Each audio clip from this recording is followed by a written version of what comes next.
الحمد لله الذي هدى وسلام على عباده الذين اصطفى خصوصا على سيد الرسل وخاتم الأنبياء وعلى آله وصحبه الذين هم نجوم الهدى أما بعد فأعوذ بالله من الشيطان الرجيم بسم الله الرحمن الرحيم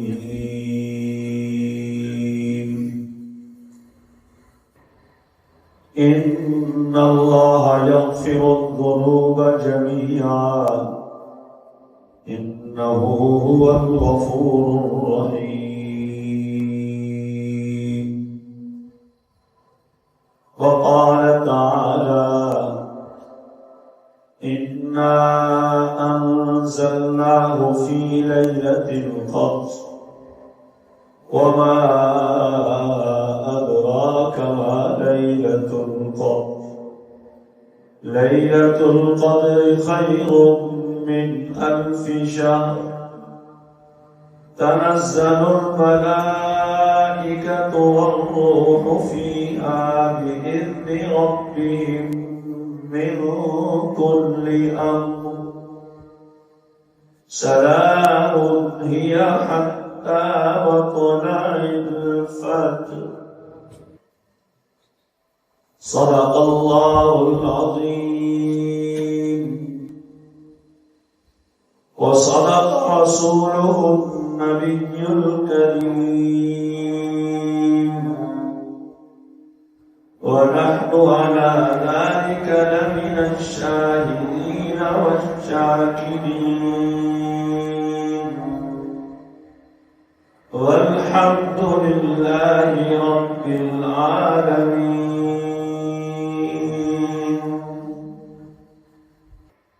ما إن مدحت محمدا بمقالتي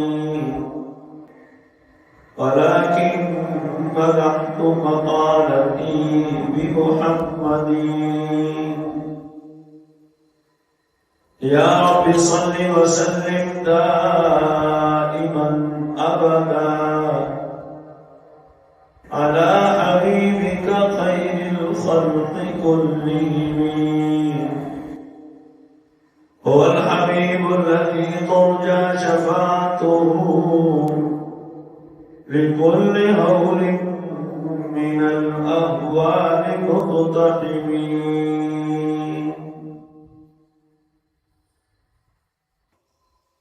رمضان المبارک کا آخری عشرہ گزرتا جا رہا ہے اور یہ آخری عشرہ کئی وجہ سے زیادہ قیمتی اور اہمیت کا حامل ہے. ہم سب کو چاہیے کہ ہم گزرتے ہوئے ان لمحات کی زیادہ سے زیادہ قدر کریں اور جو کمی کوتاہی گزشتہ دنوں میں ہم سے ہو گئی اس کی تلافی کرنے کی پوری کوشش کریں. ایک تو اس لیے اس کی اہمیت زیادہ ہے کہ اس کی طاعت راتوں میں شب قدر ہوتی ہے اور اللہ تعالیٰ کی حکمت ہے کہ اس نے شب قدر کو چھپا رکھا ہے اور اس کی وجہ سے وہ فرشتوں پہ فخر فرماتے ہیں. بس اوقات کو فرماتے ہیں دیکھو میرے ملائکہ یہ تو گزر بھی گئی لیکن میرے بندے اس رات کی لگے ہوئے ہیں, اس رات کی تلاش کر رہے ہیں. اس عمل پہ اللہ فرشتوں سے فخر فرماتے ہیں. یا یہ کہ ابھی تو وہ آنی ہے آئندہ راتوں میں, یہ 21 کو بھی دیکھتے ہیں 23 کو بھی شروع میں لگے رہتے ہیں. تو اللہ نے ایک رات عطا کرنی ہے, اس کے لیے ایمان والوں کو اپنے خواص کو 5 طاق راتیں جاگنے کی توفیق عطا فرما دیتے ہیں۔ تو ظاہر ہے ان 5 میں سے ایک تو ہے شب قدر، انہی 5 میں سے حدیث پاک میں ہے کہ اسے آخری عشرے کی طاق راتوں میں تلاش کرو۔ 5 طاق راتیں ہیں آخری عشرے کی، 21ویں 23ویں 2 گزر گئی اور 25ویں 27ویں 29ویں یہ 3 باقی ہیں۔ تو اگر کوئی آدمی ان راتوں میں اہتمام کرے تو یقینی بات ہے کہ اللہ تعالیٰ اسے یہ مبارک رات عطا فرما دے گی۔ اور کتنے ایسے اللہ والے ہیں جن کا کہنا ہے کہ جب سے ہم بالغ ہوئے ہیں ہم سے یہ رات قضا نہیں ہوئی۔ ہے کیا یہ؟ کیا اس میں ملتا کیا ہے؟ لیلۃ القدر خیر من 1000 شہر، 1000 مہینوں سے بڑھ کے ہے۔ حساب کر لیجیے 12 مہینے کا سال ہوتا ہے، 996 مہینوں کے 83 سال بنتے ہیں، 4 مہینے اوپر۔ چند گھنٹوں کی بات ہے، میں کہا کرتا ہوں کہ اسی رات میں عام مسلمان جو نماز روزے کا پابند ہے وہ مغرب بھی پڑھتا ہے، افطاری بھی اسی رات میں ہوتی ہے اور عشاء بھی اسی رات میں ہوتی ہے، تراویح بھی اسی رات میں ہے، صبح کی سحری بھی اسی رات میں ہے، اور سحری سے پہلے عام مسلمان بھی کچھ نہ کچھ نفل پڑھ لیتے ہیں۔ تو یہ کام تو پہلے سے ہوتے ہیں، چند گھنٹے بچتے ہیں، اگر ان کی قدر کر لیں ہمیں 83 برس کی عبادت سے بڑھ کے ثواب مل جائے تو یہ سودا مہنگا نہیں ہے، بہت سستا ہے۔ ہم اپنی برادریوں کے فنکشن میں کتنی راتیں جا کے گزار دیتے ہیں، فلانے کا اور میرے گھر سامان ہے، اتارنا ہے، یہ کرنا ہے، وہ کرنا ہے۔ شادی کے دنوں میں کئی راتیں جاگتے ہیں ہمارے بچے۔ تو اللہ کے لیے اگر سال میں 5 راتیں جاگ لیں اور پھر 83 برس کے علاوہ جو 4 راتیں دوسری جاگیں گے اس کا ثواب الگ ہوگا۔ سبحان اللہ۔ ساری رات نہ کوئی جاگ سکے، جتنی ہمت ہے، بعض علماء فرماتے ہیں جو بہت ہی کم ہمت ہو وہ کم از کم 1 رات تو پوری جاگ لے اور باقی راتوں میں جتنی ہمت ہو اتنی عبادت کر لے۔ ہم تو بہت ہی سست ہیں، یقین کیجیے۔ ایسے اللہ والے بھی ہوئے ہیں، ان کا ذکر کرتے ہوئے شرم آتی ہے ہمیں تو کہ وہ رمضان کے مہینے میں صرف مغرب سے عشاء تک سوتے تھے، اور وہ وقت ہمارے کھانے پینے کا ہوتا ہے۔ ہم بیچارے سارا دن بھوکے رہتے ہیں تو مغرب سے عشاء تک بس وہ تھوڑا نارملی ہونے کی کوشش کرتے رہتے ہیں۔ وہ مغرب سے عشاء تک سوتے تھے، بس ساری رات جاگ رہے ہیں، سارا دن جاگ رہے ہیں۔ اور امام اعظم ابو حنیفہ رحمہ اللہ تعالی جو ایک قرآن ختم کر رہے ہیں رات میں 1 دن میں 1 تو جاگتے ہیں تو ختم کرتے ہیں۔ بہرحال اپنا اپنا نصیب ہے، اپنا اپنا مقدر ہے، اپنی اپنی محنت ہے۔ تلک امۃ قد خلت لها ما کسبت ولکم ما کسبتم ولا تسألون عما كانوا يعملون۔ وہ گزر گئے، ان کے کام انہی کے کام آئیں گے، اور جو تم کرو گے وہ تمہارے کام آئے گا۔ ہم شاید باتوں کے لیے رہ گئے ہیں، عمل کرنے والے پہلے تھے جو عمل کر کے چلے گئے۔ تمہارا حال اللہ ہمیں توفیق عطا فرمائے اور کچھ نہ کر سکیں۔ یہ تو زندگی کا معمول ہی ہونا چاہیے۔ نمازی حضرات کے لیے تو عشاء کی نماز اور فجر کی نماز جماعت سے پڑھنے کا معمول بنے۔ حدیث میں آتا ہے کہ جو مسلمان عشاء کی نماز جماعت سے پڑھتا ہے اسے آدھی رات عبادت کرنے کا ثواب ملتا ہے، اور جو فجر کی نماز جماعت سے پڑھ لیتا ہے اسے پوری رات عبادت کرنے کا ثواب ملتا ہے۔ اتنا تو کر لے، شب قدر کا ثواب مل جائے، بخشش ہو جائے تو اور کیا چاہیے۔ دوسرا، یہ عشرہ رمضان کا اختتام ہے، اور اختتام کے موقع پہ کام کی اہمیت بڑھ جاتی ہے۔ جلدی کرو کہ جلدی کرو، وقت ختم ہو رہا ہے، دکان بند کرنی ہے، فلاں کرنا ہے، فلاں کرنا، دو دیر ہوگی، سمیٹو سمیٹو۔ اللہ تعالیٰ کے ہاں بھی معاملات کو سمیٹا جا رہا ہوتا ہے۔ وہ جو بہاریں شروع ہوئی تھی، جنت کے سب دروازے کھول دیے گئے تھے، اب وہ بند کیے جا رہے ہیں۔ جہنم کے دروازے بند کر دیے گئے تھے، وہ کھولے جا رہے ہیں۔ جن شیاطین کو چکر دیا تھا، اب ان کی زنجیریں بھی ڈھیلی ہونے لگی ہیں۔ پھر ہمارا ان سے مقابلہ ہونے والا ہے، اس لیے خوب اپنے آپ کو تیار کر لیں، اور عمل کے آخر میں جو حضور کی سنت ہے وہ استغفار۔ کوئی بڑائی، کوئی تکبر، کچھ نہیں، استغفار ہے۔ سنت عمل ہے۔ نماز سے آدمی فارغ ہوتا ہے، سلام پھیرتا ہے، اللہ اکبر، استغفر اللہ استغفر اللہ استغفر اللہ، یہ مسنون ہے۔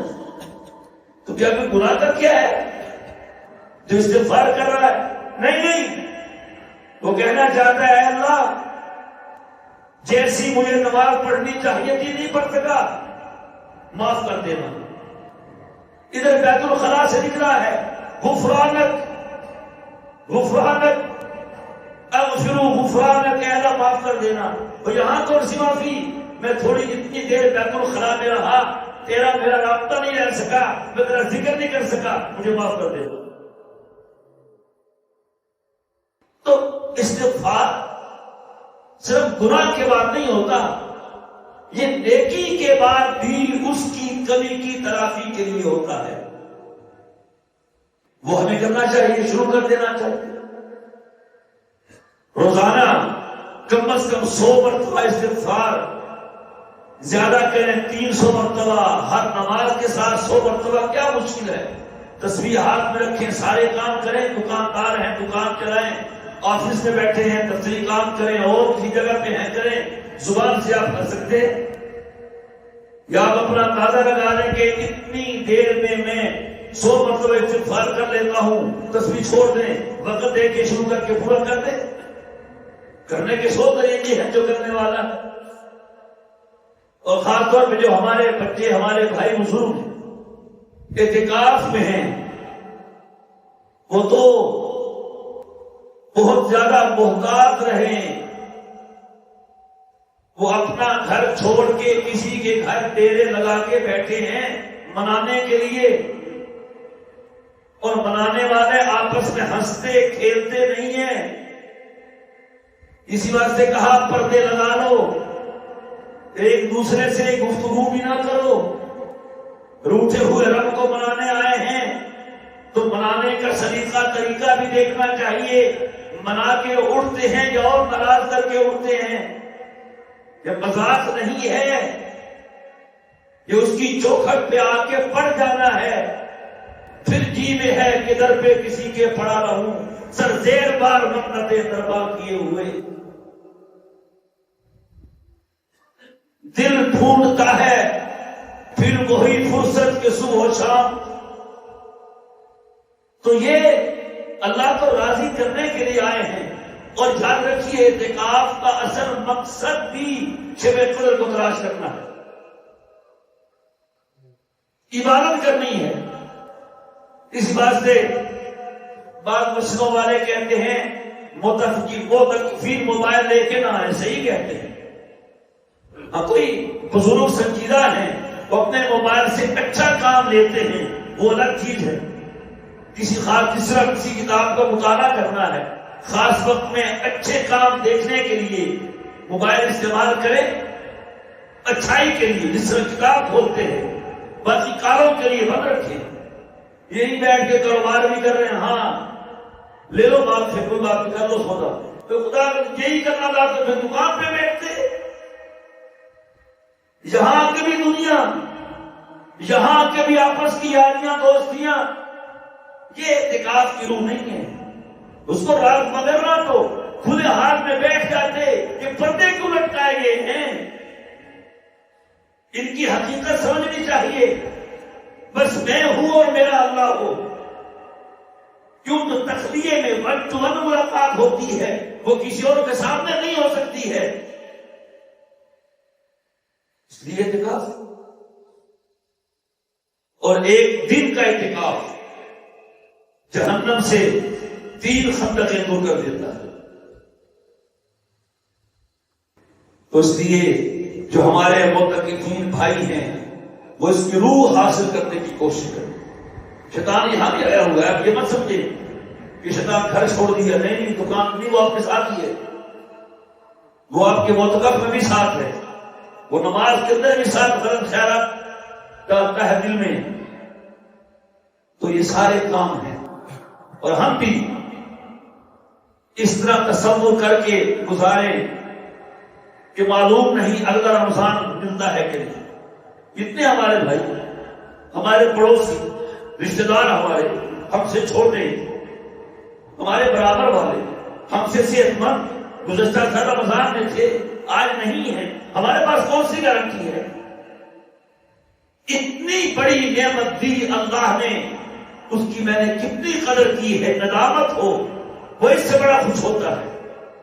اللہ تعالی ندامت کے آنسو، ان کے سارے عاجزی تواضع سب کچھ کر کے بھی کہنا ہے اللہ کچھ نہیں کیا. ساری ساری رات جاگ کے بھی صبح کہنا ما عبدناک حق عبادتی کا، ما عرفناک حق معرفتی کا. اے اللہ، جو آپ کو پہچاننے کا حق تھا نہیں پہچانا ہم نے، جو آپ کے آگے جھکنے کا حق تھا نہیں جھکے ہیں ہم. یہ اس کی سراغی ہوتا ہے. 2 سجدے کر لیے. ایک عربی کی کتاب میں لکھا تھا الحائق اذا صلی انتظر الوحی.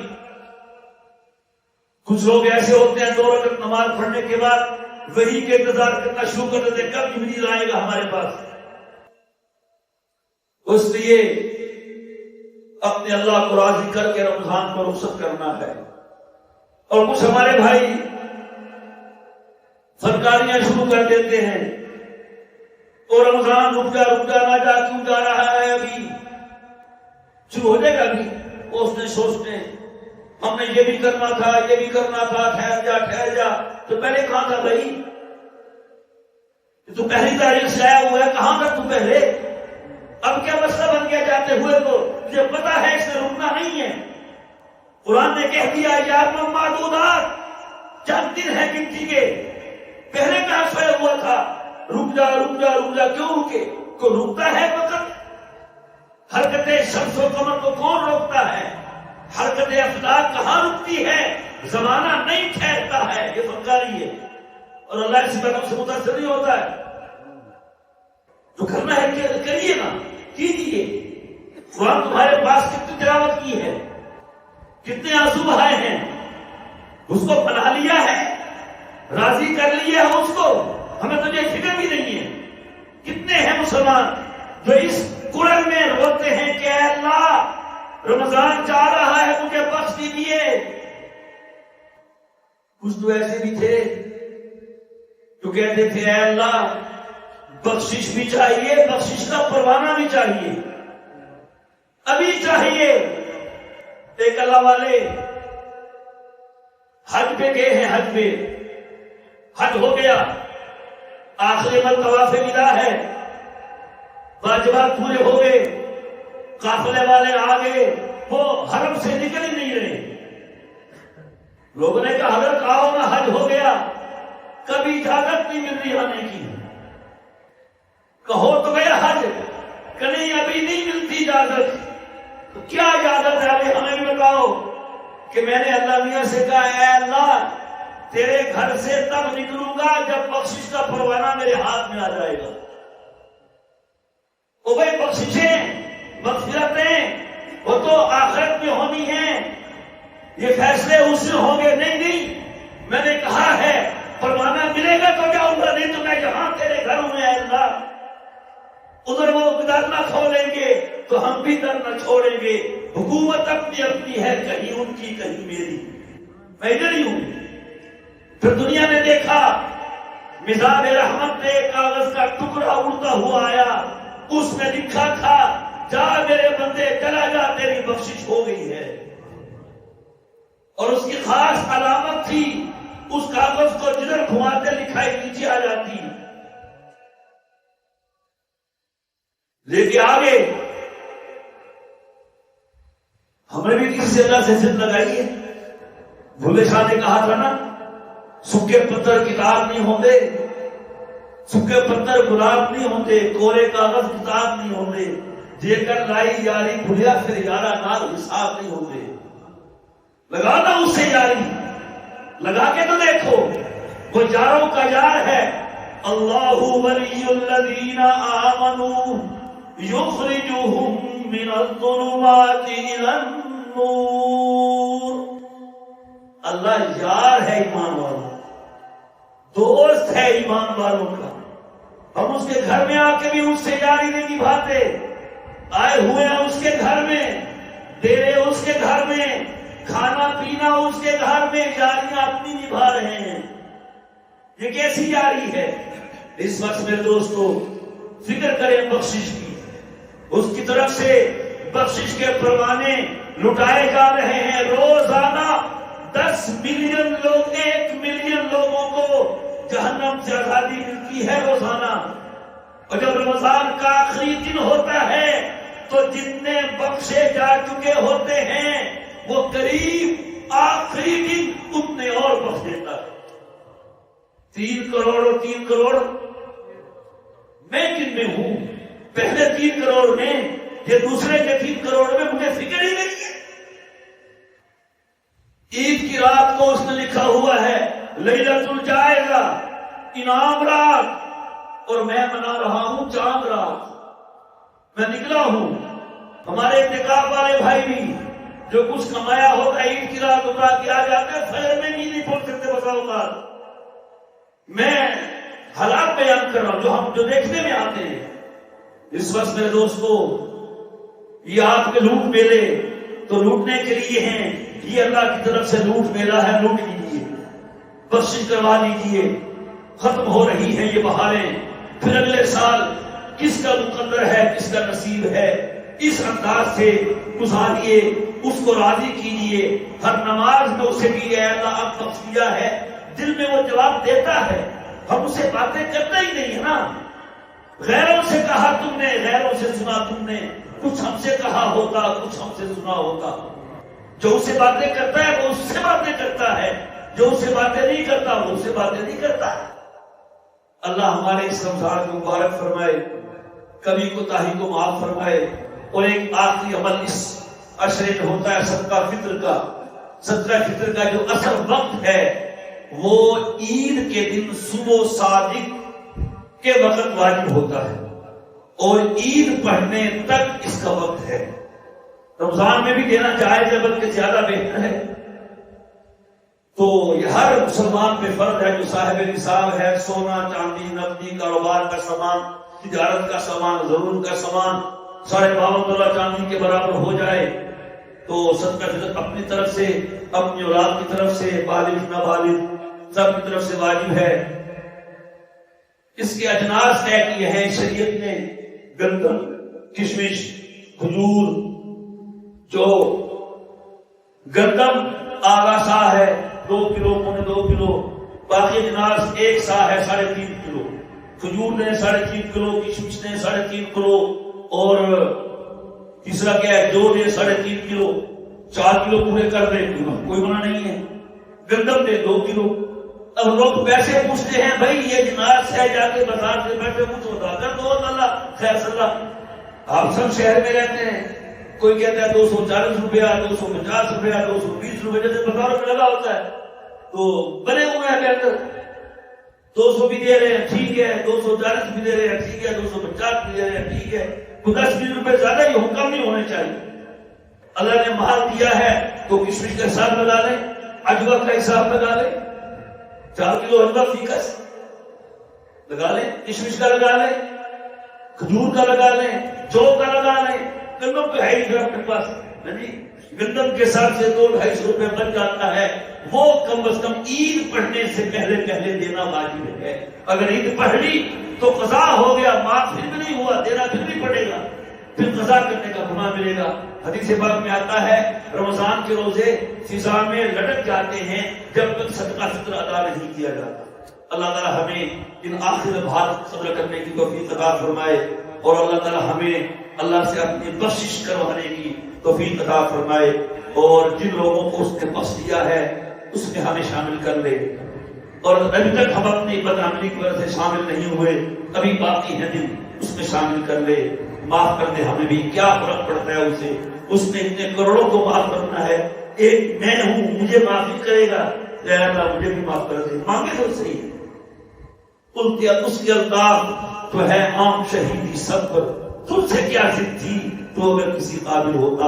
وآخر دعوانا ان الحمدللہ رب العالمین۔